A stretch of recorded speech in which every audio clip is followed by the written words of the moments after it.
everybody, welcome back to the channel. I'm Tennessee Fats and today I'm doing a Kickstarter opening. Now, this is probably going to be one of the last Kickstarter openings we do on the channel because I haven't backed anything. This is actually quite an old one. And I actually wasn't even going to share this one with you guys because when I bought it, it was something that was really personal to me. If you're like me, and if you are, I'm sorry, you were buying comics in the early 1990s. That was really when you were getting into this hobby. And the early 1990s, it's interesting. A lot of people through revisionist history are looking back on that now saying, oh, it was a terrible time and blah, blah, blah, blah, blah. But the funny part is, if you were living at the time, it was a wonderful time. There was a proliferation of comic companies. There were titles that you could only ever imagine existing back in the Bronze Age. And there were these wonderful books. There were massive colors, fold-out pages, all the fun stuff that really made the hobby fun. Not something that you'd sit there critically and look at as, I don't know, English literature, but something that was fun. So when this particular Kickstarter popped up, I automatically bought it. There was so little thought between read, purchased, that it was just a strange event for me. And it's because this particular title is pivotal to that generation. So I was just going to open this, enjoy it at home, and that was going to be the end of it. But I was thinking the other day, I said, wait a minute, hold on. There are other Tennessee Fatses out there. There has to be other Tennessee Fatses out there. And those other Tennessee Fatses that are out there must have young Tennessee Fatses sitting in the back of their head, just giggling like schoolgirls when things like this come up. Like, this is so 1990s, it's going to make you want to start listening to grunge again. Well, maybe not. You probably don't want to start listening to grunge again, but it is pivotal to that time. So I'm not going to tell you what it is. We're going to get this thing open, and you're going to see it yourself. And then the little Tennessee Fatses that are out in the back of your heads are going to giggle like schoolgirls, and you're going to go out and try to find ways to buy this. Or you're going to look at it and say, meh, I don't care about the 90s comics, and you're going to move on. But if you did enjoy the video to that point, thank you, I guess.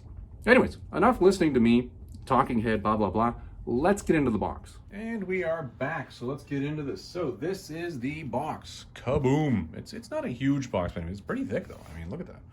Now, I'm going to let the cat out of the bag at this point in time and tell you that this is a collection. This is an omnibus, which is pretty cool. It's apparently the collection of the entire run. I don't know how it's the collection of the entire run, because I thought this run went a lot longer than this. But you know, I could be wrong.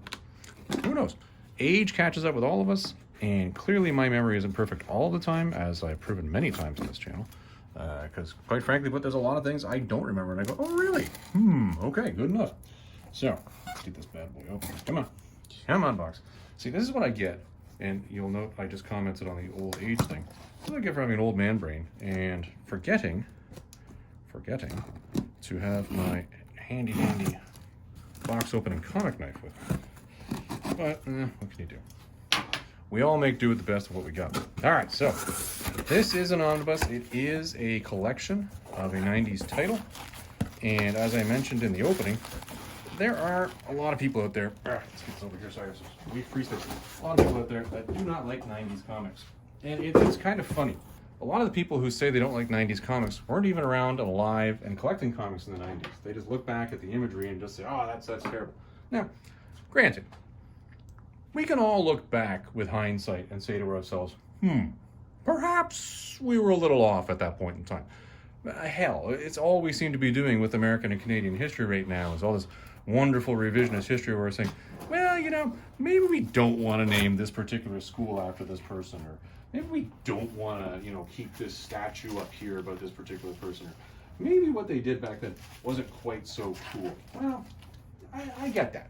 I do get that. I think we all need to be a little bit more sensitive these days as to, you know, what people's needs are.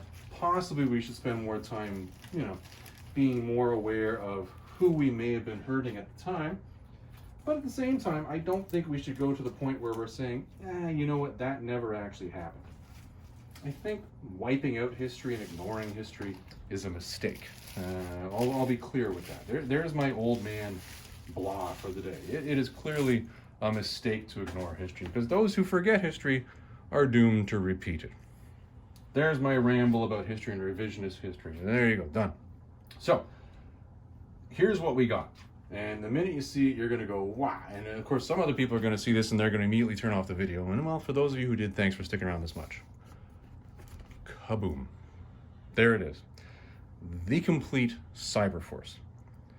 This is a pivotal title. Now, The creation of Image Comics in the early 1990s is a fascinating historical topic amongst itself. The way the comics industry worked and the way that a couple artists turned it completely on its head, for good reason, is, I think, a major thing that needs to be known and studied in the future when people are looking at comic history. It's funny, there are a lot of comic historians out there right now that look back at the 1940s and 1950s and they're like, oh, well, you know, and this person did this and that person did that. And that's great. And it's wonderful to know, and I think that is important. But I think what happens is, particularly in something that's media-based like this, is when you're looking at history that's 80 years ago, the relevance of that history now is so much less. Yeah, let that sink in for a second while you take a sip of coffee. Ooh, mocha flavored. Ooh, fancy. So I think people should be paying more attention right now to really what happened with comic ownership rights in the 1990s and going forward. That was a major change. And I don't think people right now should be wasting their time worrying about comic cons and whatnotters and everybody's angry about this title or that or this person or that.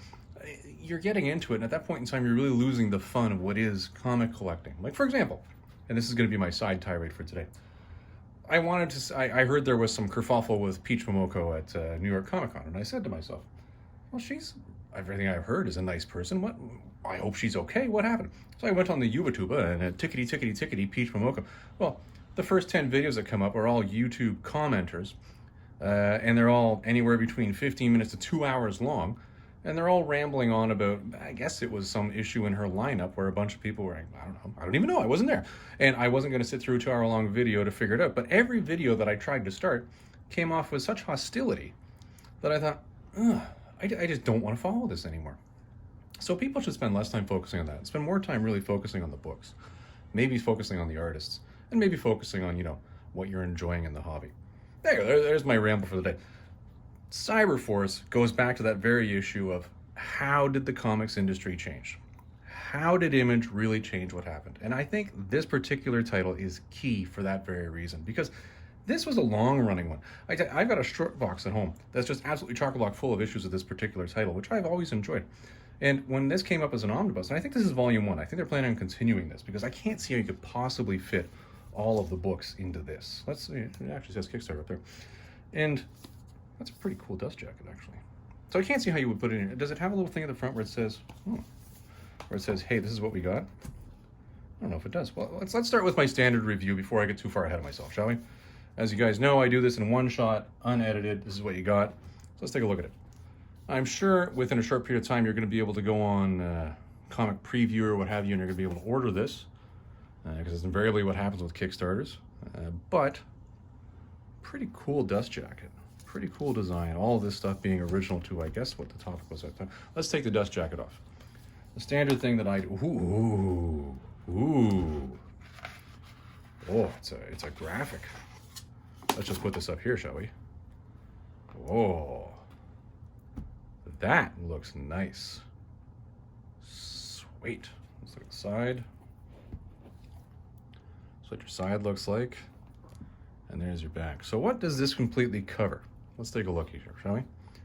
Cyberforce number 0, Tin Men of War 1 through 4, Killer Instinct crossover, The Wildcats 4 to 5, Volume 2, 1 through 13, Origins, Cyblade 2, Striker 2, Cyberforce.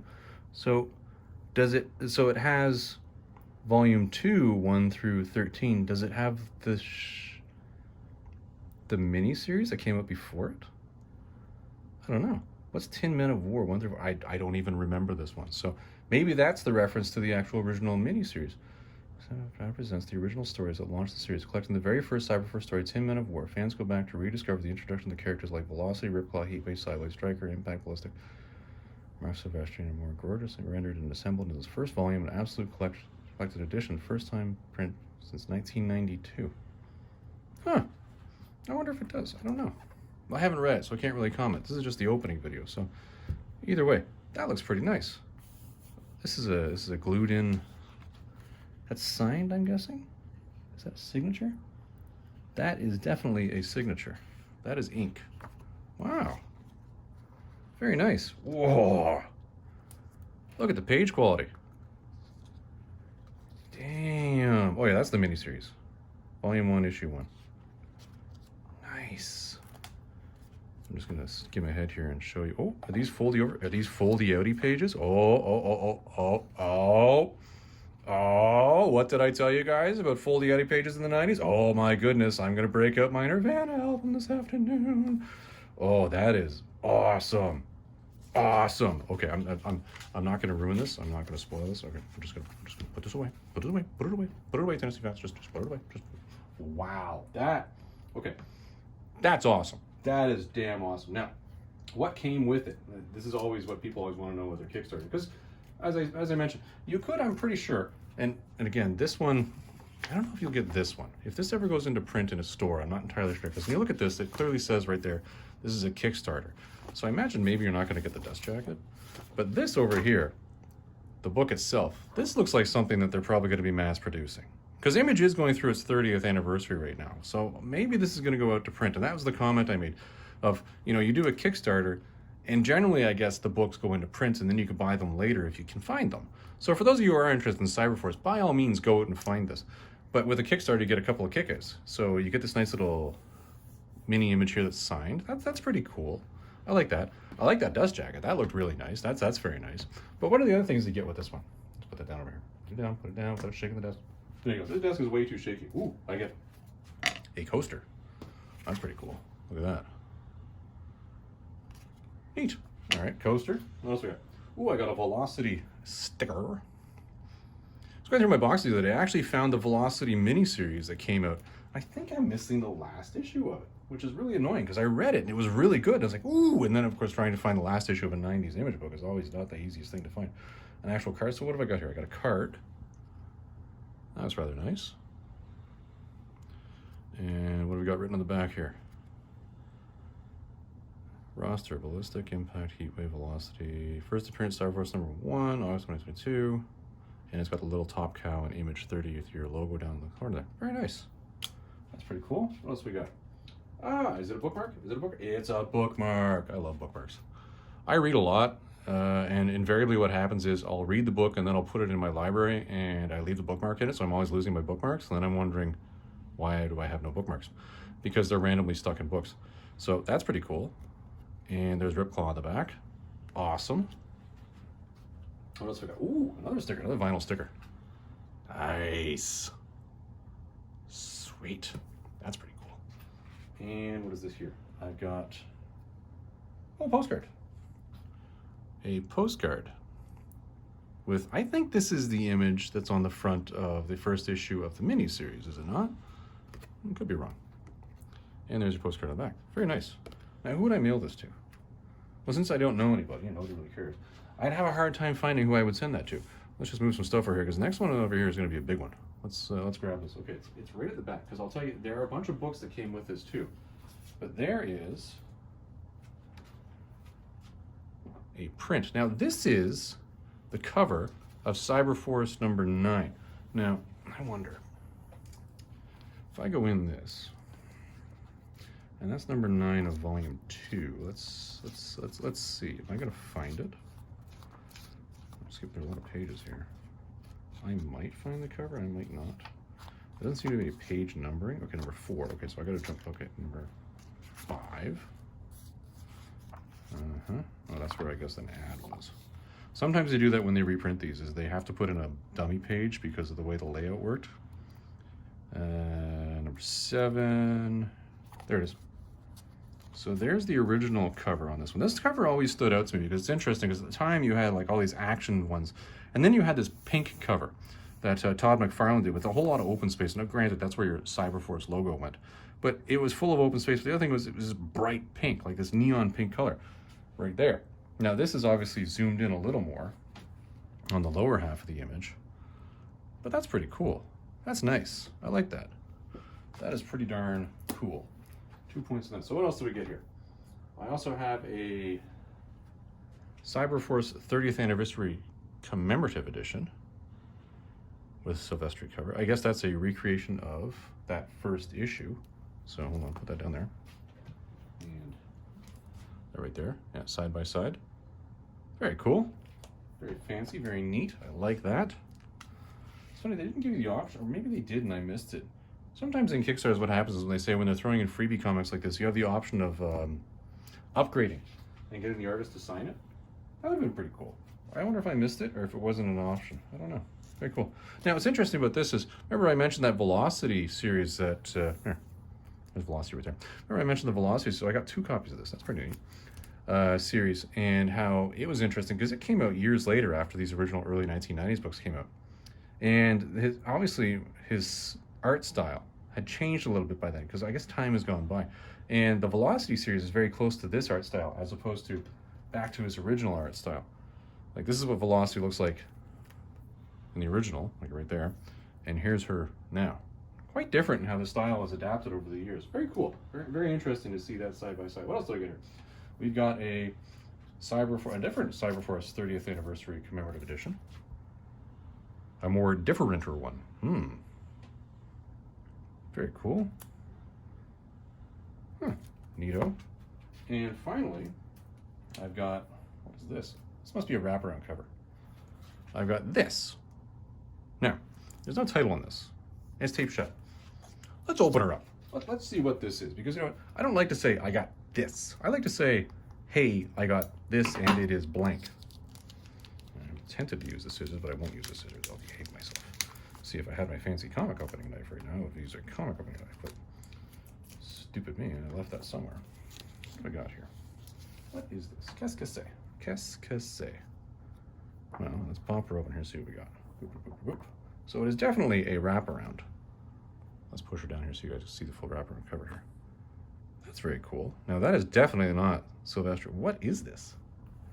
This must be another commemorative issue, because this to me looks like a reprint of the original book. Definitely is. 10 Men of War. So clearly 10 Men of War is in fact the miniseries. So I was right on that. So who is the cover artist on this? Do we say? It doesn't say. Huh. It's a neat wraparound anyways. I wonder who did that. I don't see a signature on it. I'm gonna have to actually go back and look at the description a little more. That is a creepy face. Look at that. That is not a smiley, happy face. That is, ooh, that is menacing. Menacing, I say. Oh, jeez, I'm gonna have nightmares about that. Ooh, can't handle that kind of fear as an old man. This is scary. You know, when the 90s were your youth, you're definitely an old man by now. Wow. Cool. This is a very jovial face on. I've always said, why don't I have more robot arms by now? This pisses me off, actually. Why don't I have more robot arms? I would pay for a bunch of robot arms. I find it very interesting that nobody has offered me this yet. I mean, when I was a young man, young Tennessee Fats, I was waiting for this. Well, here I am, damn near 50, all these years later, tickety-tickety. Where's my robot arms? No, Mark Sylvester, that is not your fault. That medical science has not cut up to your genius and has made us robot arms. So I am not blaming you. Well, that's very neat. That is very neat. This was a fun Kickstarter opening. This is very nostalgic for me. This is a walk down memory lane, seeing these, and quite frankly, seeing this put together in a hardbound copy, that is quite something. Because I'll tell you, with all the binding I was doing, I was contemplating actually doing a custom bind on a bunch of Cyberforce books.